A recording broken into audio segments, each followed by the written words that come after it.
Hello, everyone. I'm Dr. Neha Verma. I'm the co-founder and CEO of Intelehealth, and we are a nonprofit with a mission to improve women's health access and women's health outcomes.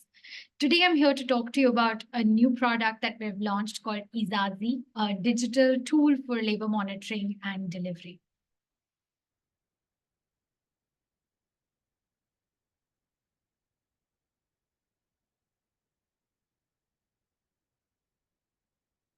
I wanted to start off with just some latest evidence about the World Health Organization's Labor Care Guide.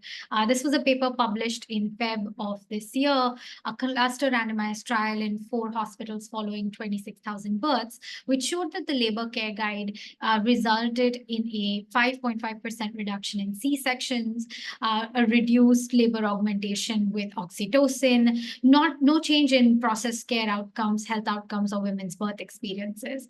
And the authors concluded that the LCG strategy is a promising intervention to improve the quality of labor and childbirth and reduce the overuse of intrapartum interventions. The adoption of the labor care guide, though in clinical settings, has been very challenging, and which is why we've come up with a digital version of the labor care guide, an app for skilled birth attendants and midwives. Why should we do digital labor monitoring? A study our research team conducted on the effectiveness of the electronic partogram showed that skilled birth attendants using a digital labor monitoring tool were more likely to take action to maintain normal labor. They were more likely to address abnormal measurements of fetal well-being. It had a lower likelihood of suboptimal fetal outcomes than just using paper-based tools. They were also more likely to be compliant with routine labor observations. And users have found that this technology is easy to use, but there are concerns about its use at high volume sites. We did conclude that further work was needed to incorporate the WHO guidance on labor management and the labor care guide, which is why we launched eZazi, a decision support app based on the WHO labor care guide. I'm just going to share a demo of eZazi.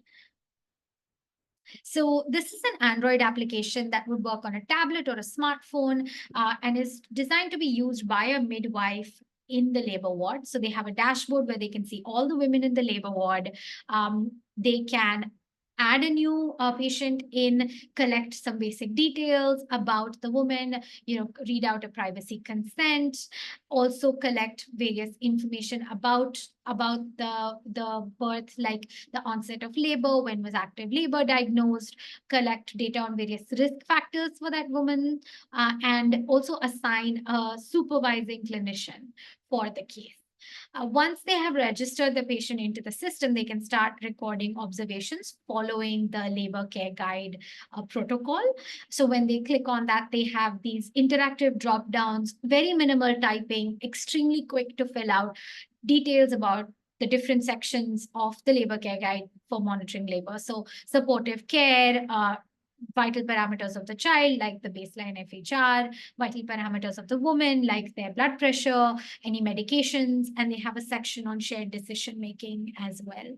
Once all of the details are filled out, if they ever need to, they can also do a video call or a chat with a remote supervisor to get any additional support that they may need to manage labor actively. Now, they can collect off-cycle data if they want to capture anything that's going on in an emergency, and they can view the labor care guide in that format and also record any actions and observations made. Now, on the nurse's dashboard, they also have a way to, they have a prioritized risk score for every woman. So, a high risk score means that there are some labor parameters that are abnormal. A low risk score, such as green, means that everything seems to be progressing normally, allowing for prioritization of scarce resources. Now, all of this data is synced to the cloud, where you can have a remote supervisor that can supervise midwives in a single labor ward or across multiple labor wards. The supervisor has the ability to see all of the high risk as well as low risk cases.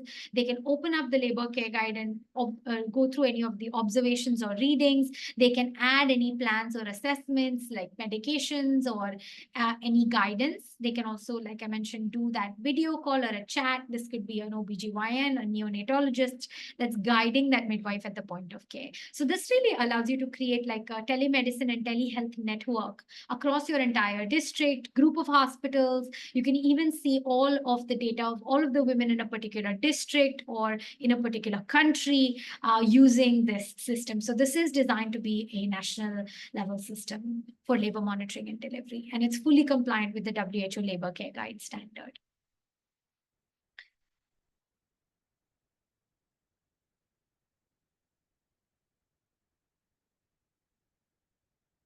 Right. So back to my presentation.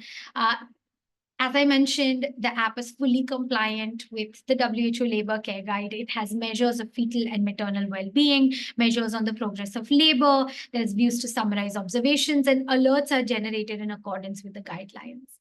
You can list all of the women in active labor. You have alerts at the top of the list, and supervisors can view full details when there is internet available. Other features, this is an open source digital public good. It is operational even in no internet connection to collect the labor readings, but you do need low bandwidth internet. So 2G internet is sufficient for video calling and chat.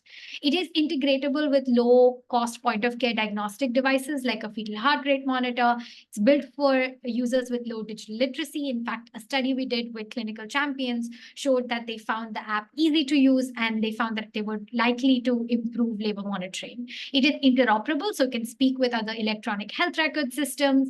It is fully compliant with GDPR and other data security and privacy standards, and it also has real-time data dashboards. Feedback preliminary from our pilot user group of clinical champions have shown that they find this to be a very promising way to improve compliance and adoption of the labor care guide standard. If you have any questions, please feel free to reach out to me at neha@intelehealth.org or www.intelehealth.org to learn more about eZazi. Thank you so much.